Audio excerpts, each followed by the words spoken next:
রাজধানী সহ দেশের বিভিন্ন জেলায় এখনো কাটেনি গ্যাস সংকট। সিএনজি রিফুয়েলিং স্টেশনে দীর্ঘ অপেক্ষা যানবাহন চালকদের। এ বিষয়ে আরো জানাতে ফেনী থেকে যুক্ত হচ্ছেন সহকর্মী আরিফুর রহমান।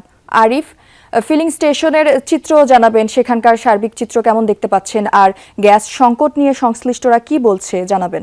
যদি আমি যে পেট্রোল পাম্পটিতে আছি এখানকার চিত্রটি আপনাকে একটু দেখানোর চেষ্টা করছি। এখানে হচ্ছে যে আমরা দেখতে পাচ্ছি যে এখানে হচ্ছে যে সিএনজি চালিত অটোরিকশা আছে এবং কি বিভিন্ন ধরনের পরিবহন এখানে আছে। আমি এখানে প্রায় 1 ঘন্টা ধরে আছি। এখানে হচ্ছে যে সকল চালক যারা আছে তারা যেটি বলছে যে তারা আসলে সংকটের মধ্যে পড়েছে। এই যে এখানে যারা দাঁড়িয়ে আছে তারা কিন্তু এখন যে জায়গাটিতে আছে ঠিক 1 ঘন্টা আগে তারা অনেক যে আরো হয়তো 200, 300, 500 গজ দূরে ছিল, তারা ক্রমান্বয়ে একটু করে এগোচ্ছে।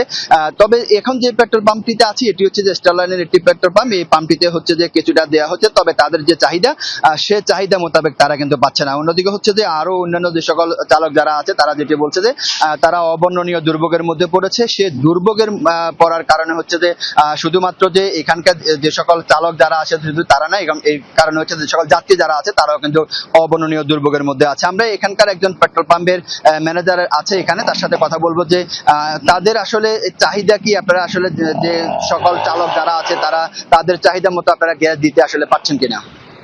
আসসালামু আলাইকুম, আমি পাম্পের ম্যানেজার বলছিলাম, স্টারলাইনের সহযোগী প্রতিষ্ঠান ফতেপুর শাখার ম্যানেজার। আসলে গ্যাসটা সংকট দীর্ঘদিনের, এটার উন্নতি বলতে কোনো দেখতেছি না। আমরা অনেক আগ থেকে কিছুদিন প্রেশার থাকে, কিছুদিন কমে, এভাবে আমরা ফেনী চাইলে এখন পর্যন্ত ভালো আছি, কিন্তু মানুষের দীর্ঘ লাইনটা কাস্টমারের তারা অনেকটা ভোগান্তিতে পড়ে। এক একটা গাড়ি পয়েন্টে আসতে প্রায় 1 ঘন্টা 2 ঘন্টা পর্যন্ত তার গ্যাস দিতে সময়টা দিতে হয়। এটা যদি প্রেশারটা ঠিক থাকে, আমাদের একটা পাম্প আছে লালপুর শাখা, ওটা সকালবেলা প্রায় 4 ঘন্টা বন্ধ দেয় ম্যাক্সিমাম, এরপরে 12:30 চালু করছে, একটা আমি খবর নিছি। এটা প্রতিদিনের সমস্যা।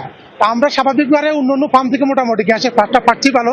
আমি যদি শুনছি গত 1 সপ্তাহ ধরে কুমিল্লার দাউদকান্দি যে ওই সাইডটা উত্তর দিকে, তারা প্রায় প্রেশারটা পাচ্ছে না। পাম্প অনেকটাই বন্ধ থাকছে, কিন্তু রানিং চলমান থাকলেও আউট প্রেশার পাচ্ছে না। Main pressure. ধন্যবাদ। জ্যোতি, শুনলেন যে এখানকার যিনি ম্যানেজার, তার সাথে কথা বলেছি, তিনি আসলে যে সংকট সেই সংকটের বিষয়ে তিনি কথা বলেছেন। এর বাইরে হচ্ছে যে আমরা যে এলএনজিতে যে যান্ত্রিক যে ত্রুটি, সে ত্রুটির কারণে হচ্ছে যে শুধুমাত্র পরিবহনে না, এর বাইরে হচ্ছে যে সকল আবাসিক রয়েছে, শিল্প প্রতিষ্ঠান রয়েছে, সে সকল গুলোতেও আসলে গ্যাস সংকট রয়েছে। এই গ্যাস সংকটের কারণে আমরা বেশ কয়েকটি বাসাবাড়িতেও খবর নিয়েছি, তাদের অবস্থা হচ্ছে যে গ্যাস সংকট তো দীর্ঘদিন ধরে ছিল, নতুন করে গত 1 সপ্তাহ ধরে এটি আরো মাত্রা অনেক বেড়েছে। অনেকে হচ্ছে যে বাসা বাড়িতে রান্না বান্না বন্ধ করে দিয়েছে, অনেকে হচ্ছে যে সেটি হচ্ছে যে সিলিন্ডার দিয়ে তারা কাজ করছে, আবার অনেকে মাটির চুলায় রান্না বান্নার কাজ করছে। এর বাইরে হচ্ছে যে সকল শিল্প প্রতিষ্ঠানগুলো রয়েছে, সেই সকল শিল্প প্রতিষ্ঠানগুলোতেও আসলে এই সমস্যাটা তৈরি হয়েছে। তবে এইটির আসলে স্থায়ী সমাধান কি, সেটি হচ্ছে যে এখানকার যে সকল চালক যারা তারা বলছে যে সরকার এই ব্যাপারে যারা উদ্যোগী হয়, যে সমস্যাটি রয়েছে, যে যান্ত্রিক ত্রুটি রয়েছে, এটি যেন দ্রুত সমাধান করে। আরিফ, আপনাকে ধন্যবাদ।